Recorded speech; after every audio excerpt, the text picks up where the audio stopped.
நிறைய அளவிச்சிட்ட பாரு. இந்த அடிதடி ரத்தம் எதுவும் என்ன விட்டு போல போவாது. ஒரு மகிழ்ச்சியான செய்தி. இதயம் நல்லெண்ணெயின் விலை லிட்டருக்கு ரூபாய் 105 குறைஞ்சிருக்கு. செப்டம்பர் 2023ல 1 லிட்டர் இதயம் நல்லெண்ணெயின் அதிகபட்ச விலை ரூபாய் 503. ஆனா இப்ப 1 லிட்டர் இதயம் நல்லெண்ணெயின் விலை ரூபாய் 398 மட்டும்தான் தமிழ்நாட்டுல. அப்ப இனிமே எல்லாரும் இதயம் நல்லெண்ணெய் வாங்கலாம் இல்ல?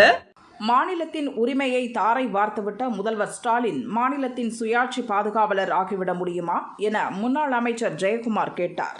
நாட்டு மக்களுக்கு தெரியும் எந்த ஆட்சியில் அமைதி இருந்தது, எந்த ஆட்சியில் ஒரு பாதுகாப்பு இருந்தது, எந்த ஆட்சியில் ஒரு நிம்மதி இருந்தது.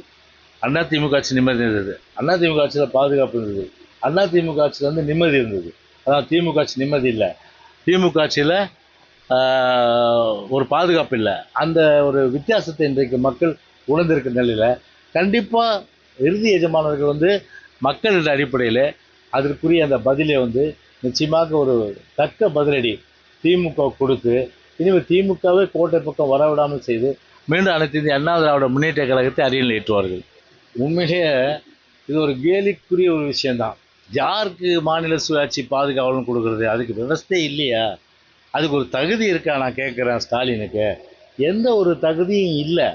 மாநிலத்துடைய உரிமையை ஒட்டுமொத்தமாக வந்து தாரை வார்த்துட்டு இன்றைக்கி ஏதோ மாநிலத்துடைய உரிமைக்கு இப்போ ஒரு பாதுகாவல் என்ற அந்த ஒரு பட்டத்தை கொடுக்கான்னு சொன்னால், இன்றைக்கி ஒரு குதிபாடிகள் வந்து பட்டத்தை கொடுத்துட்டா அவர் வந்து உண்மையிலே மாநிலத்துடைய பாதுகாவலர் ஆகிட முடியுமா?